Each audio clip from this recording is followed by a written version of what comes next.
मराठ्यांना सांगून ठेवतो आजपासून अजिबात प्रचाराला जायचं नाही कोणाच्या। मराठ्यांना सांगून ठेवतो आजपासून अजिबात प्रचाराला जायचं नाही कोणाच्या। अजिबात सभेला गर्दी करायची नाही कोणाच्या। आपले जाताना आपले पोरं मोठं करायचं बघा। माझे हात जोडून विनंती तुम्हाला मी तळतळीने सांगतो, हो मी पुरं आयुष्यात या जातीसाठी दिलंय। माझ्या जातीसाठी मरायची तयारी तुमचं लेकरं मोठं करायसाठी। हां, यांचे लेकरं मोठं करायसाठी मराठीने लढायचं नाही आता अजिबात। कोणी उमेदवार द्या मी, तुम्ही त्याच्याकडून कामं नका करून घेऊ। मला त्यांनी काम नाही सांगितल्यावर ऐकल्यावर मला विचारायला मी कोणत्या जातीचा उमेदवार देऊ तो मराठ्यांनी ह्यावेळेस निवडून द्यायचा। राखीवचे सगळे सीटा मराठ्यांनी यावेळेस निवडून द्यायची, पण आपण सांगितलेले आपल्या विचाराची पुरे। कारण प्रत्येक जागेवर 1,90,000 70,000 आपण आहेत। निर्णायक मतदान आपलं आहे।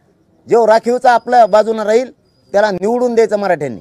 आणि जिथं जिथं सीटं देईल किती देईन मला माहीत नाही, ते पुरेचे पुरे निघले पाहिजे। जशा ताकदीनं पाडले आणि ताकद दाखवली मराठ्यांनी, तशा निवडून आणून ताकद दाखायची मराठ्यांनी एवढ्या वेळेस।